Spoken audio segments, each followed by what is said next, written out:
Hi, and welcome back to Ivy English. I'm Karen. And I'm Chris Gorski. Today is January 23rd, and we're going to hear part 2 of the article that we started yesterday entitled The Lifeblood of European Cities.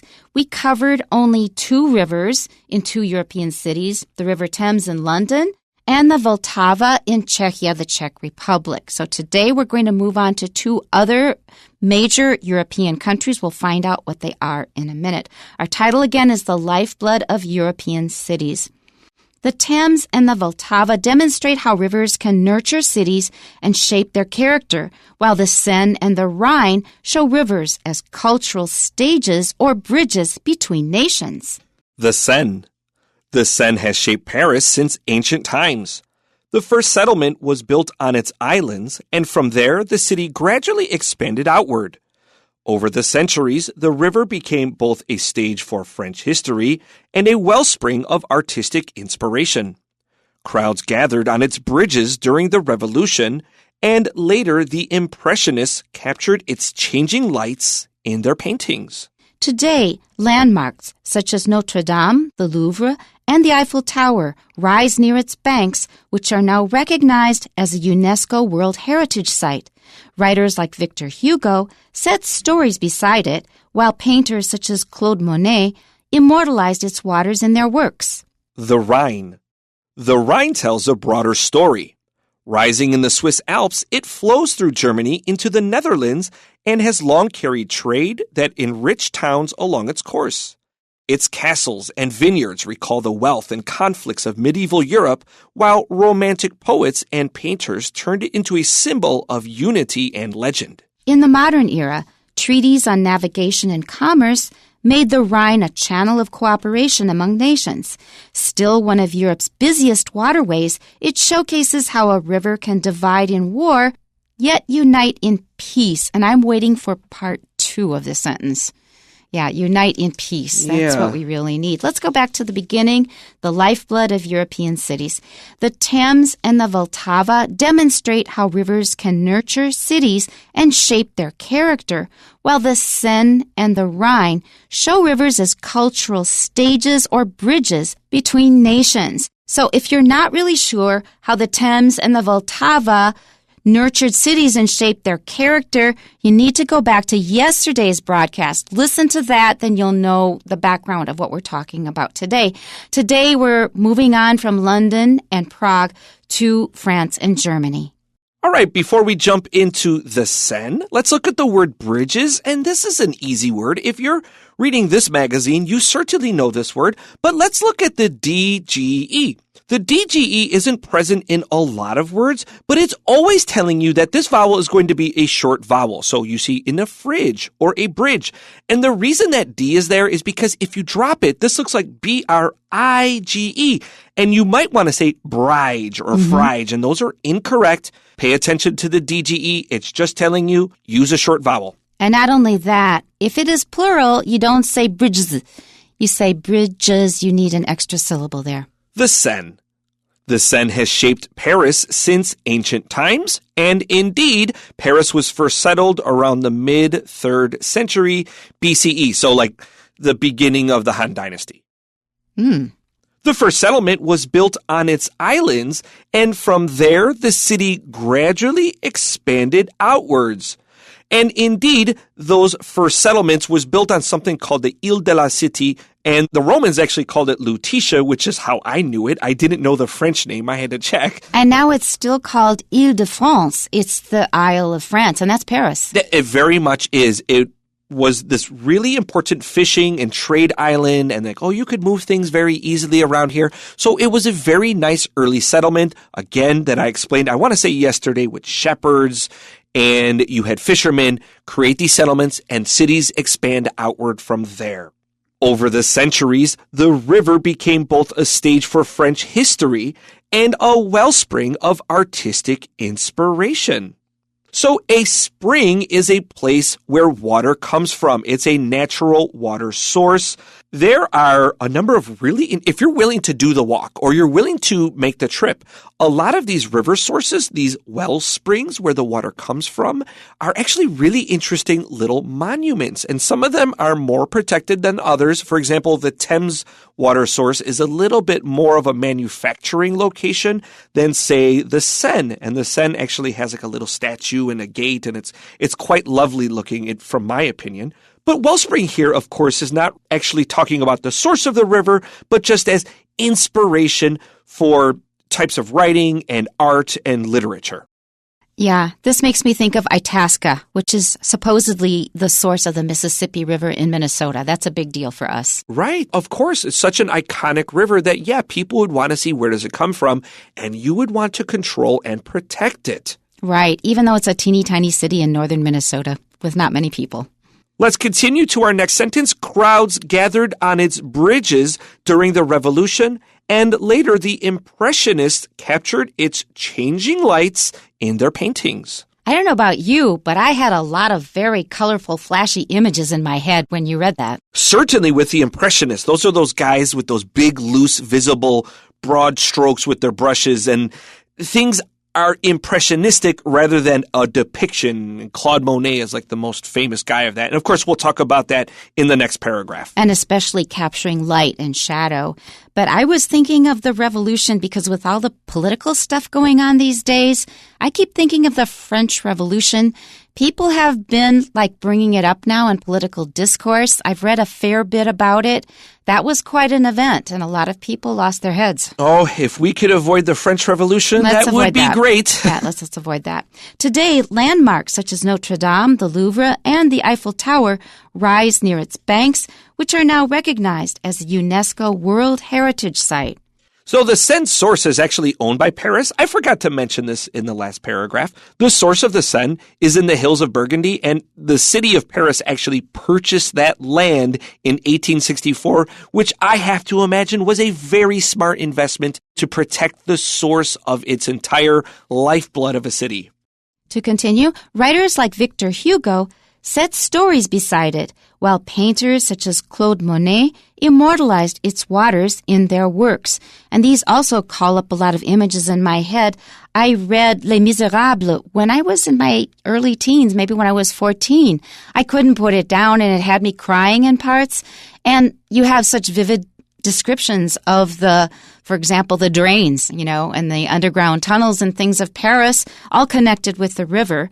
And then Claude Monet, I see so many posts over Facebook. I think I've gotten to know him personally. I wonder about for example, like you said, Les Miserables. I'm not going to say it nearly as nice. Say it again first, please. Les Miserables. Oh, that's much better. Yeah. My French pronunciation is rather poor. Did you read the full version? The full version in English. Yeah. It means something when you can have an abridged version of your book. That means they cut parts out, and still it can be considered a massive book. Yeah. When you're able to cut entire chapters out and people are like, wow, that's a big book.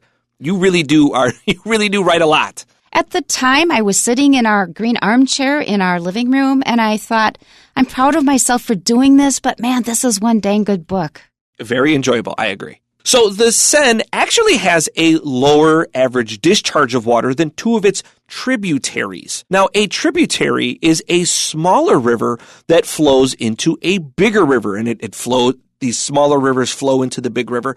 But the Seine actually has a very slow flow to it, and especially at the end towards the English Channel, it really begins to meander, and it's just not a fast flowing river, which kind of comes into what you were talking about yesterday, that the Seine needed something like several $1 billion to clean it up. And that part of that is just because it's just not a fast flowing river. However, these two tributaries, the smaller rivers that flow into it, actually contribute more water to the river than the Seine itself. So hydraulically speaking, this means that the Yonne tributary actually flows through Paris more than the Seine does. That's a weird fact, right? Did not know that. You're a tributary, but you're doing more of the work. Maybe you got a lazy boss and the worker does more of the work, I suppose. A lot is going on behind the scenes that you're not aware of, but that's true of life in general. Yes. Okay, let's continue on to our next river here, the Rhine. The Rhine tells a broader story. Rising in the Swiss Alps, it flows through Germany into the Netherlands and has long carried trade that enriched towns along its course. Now, for me, the pictures it calls up is a lot of trees and greenery and mountains, and just like it says in the next sentence, castles and vineyards. That is wine country. So, alongside of the vineyards and the trees and the greenery, the Rhine actually has more traffic than any other river in the world, if you can believe it. Wow. With 1/5 of the world's chemical industries still located along its banks. Which is kind of scary. Which paints a very different picture, right? Yeah. But it shows the diversity and the length of this river because you can have greenery and castles and vineyards and also chemical manufacturing. It also says a lot about industry's ability to clean up the water before they dump their waste into the river. And the Rhine actually is a much faster flowing river than the Seine.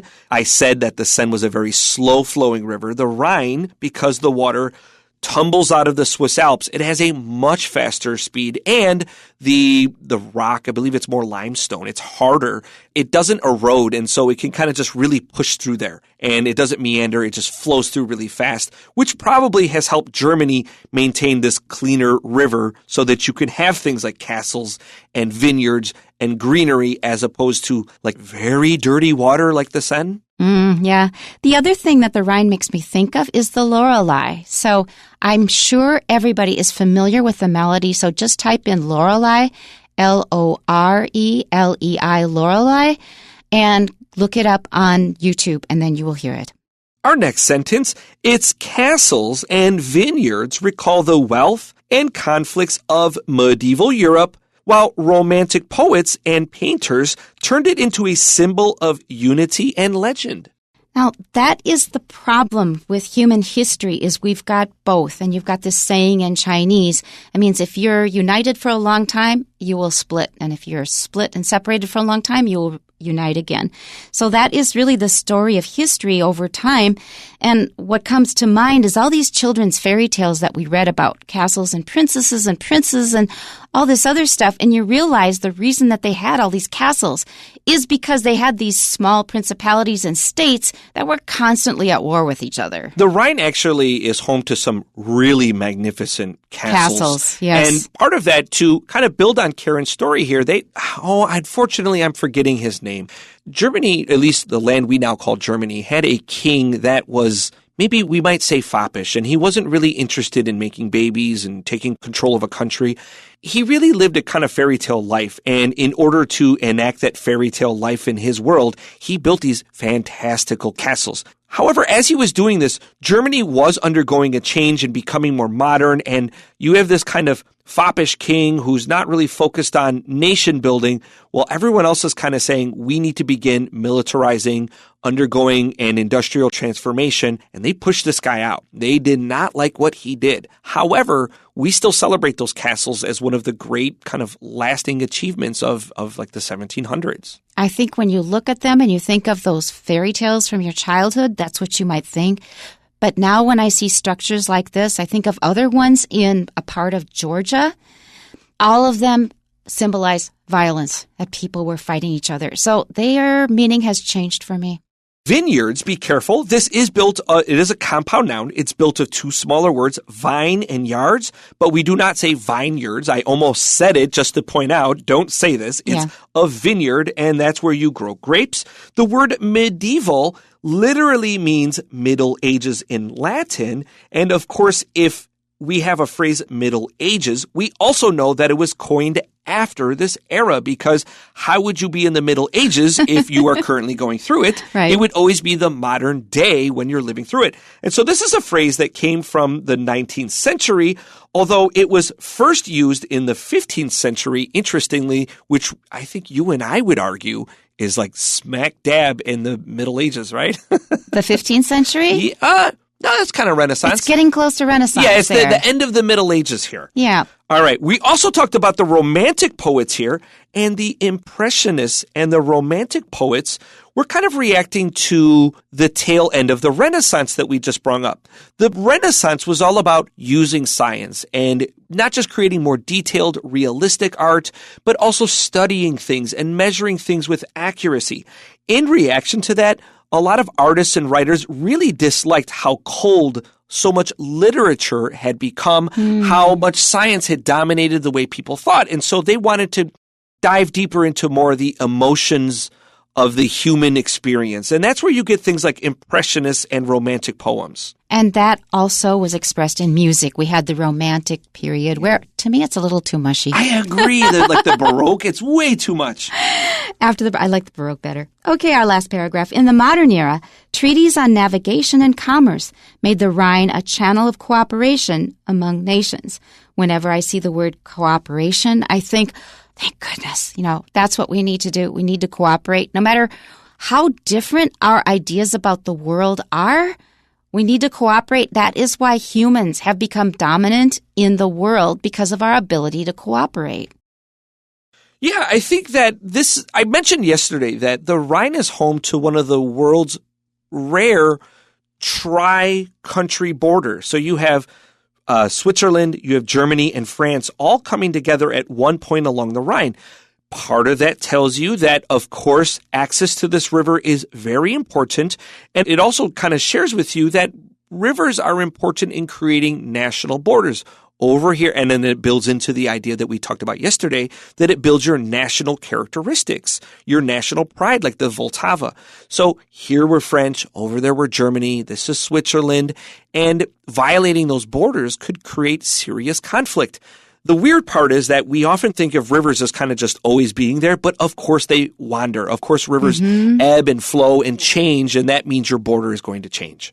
Yeah, this inevitably makes me think of Mark Twain and the Mississippi. It's known as the muddy Mississippi. It's not really that good for navigation. They used it for navigation, but you had to be very careful in parts. There were dangerous rocks. There were places where it was really shallow. It was really hard to get around. And in his book about the Mississippi, Life on the Mississippi, Mark Twain also said something interesting. When he first started his work on a ship, he said it was pretty interesting, and he got to know the whole country, got to know the river and, everything on both sides.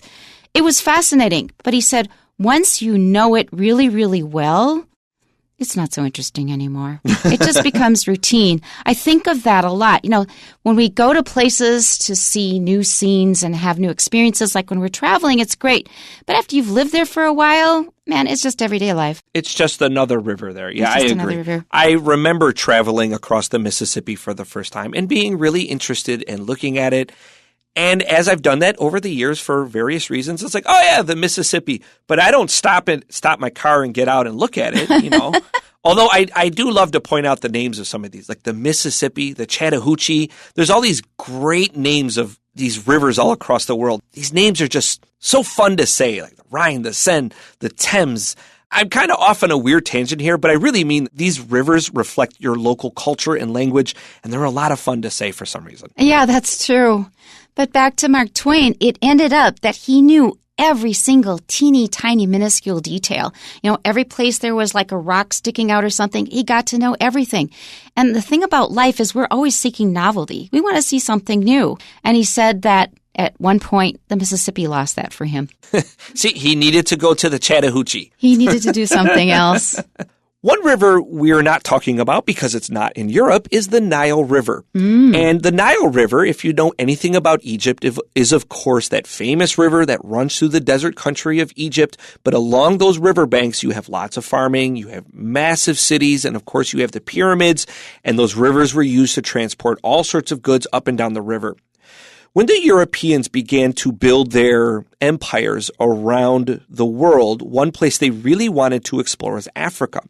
The Nile River, however, further up the river is very hard to navigate. We said that the Vltava stands for wild water, but you can sail on the Vltava. The Nile, for the most part, is unnavigable. You cannot sail a proper ship of it because of how dangerous those waters are. Now, what this meant is that for a long time, European explorers had a very hard time colonizing big parts of Africa. But if you were successful, you would have access to massive colonies that were far away from prying eyes of people that might want to say you're doing bad things. And indeed, books were written about this. The Heart of Darkness comes to mind, where people would build these colonies inside of Central Africa, and they were brutal. And these brutalities could take place because it was so hard to get in there, because the Nile River could not get you into the heart of Central Africa very easily. It was a very long trip to get there, but if you were there, you had access to some fabulous riches and some pretty horrific atrocities as well. I think in modern times, I think of two different references to the Nile. One is like in these spy pictures, like 007 kinds of things. Someone will be on a Nile cruise, and then this telephone call comes that you have to take care of some situation. The other one is middle-aged women who are trying to embark on a new phase of their life. They'll go on a Nile River cruise and then start a whole new life. Those two things come to mind. That's interesting. I have never heard of the second one, but I'll take your word for it. What is it about the Nile that inspires the new life? Because it is so exotic, so far away, it's sort of like a break with all these bad decisions they made in the past and their life, and then they're going to start something new. They're going to travel, go to an unfamiliar place, and go on a Nile River cruise. I wonder, and this is simply a theory, Cleopatra met Julius Caesar by floating her giant vessel down the Nile, and she met him, and they fell in love in that story. I wonder if there's not some kind of linkage there in some ways. Didn't occur to me, but could look into that one. We have a few questions for you. Here's number one. Why are rivers introduced in the two-day passage called Mother Rivers? The answer is letter D, because they sustain people's lives and shape their cultural identity. We said that much, and these are two really, really important aspects of a river. Number two, which of the following is a comparable example of how Bedřich Smetana created Mavlast? And the answer is Aaron Copland celebrated the American landscape in the ballet Appalachian Spring. Of course, remember that Mavlast means my country, and it's like a nationalistic thing. And so Aaron Copland's like, hey, look, here's this great ballet about this beautiful place in the northeast of the U.S. Letter D very quickly. This is Galileo. He's the guy that kind of like studied moons and things that rotated around each other and proved that like the sun didn't go around the earth and all that. That book is called Sidereus Nuncius. If you're really into history and science, you can read it, but it just means that like moons go around planets and planets go around the sun. Very good. Number three. A traveler wants to explore a river that not only supports busy trade routes, but also serves as a link among different countries. Which one is the best choice? Now, this should be easy because Chris mentioned it several times. There is one river that goes through 3 countries in Europe, and that is D, the Rhine. Number 4, which of the following correctly describes both the Thames and the Seine? And the answer, so we have 2 columns here, and we have some various things. One will be correct, one is incorrect, except for letter B, which are both correct.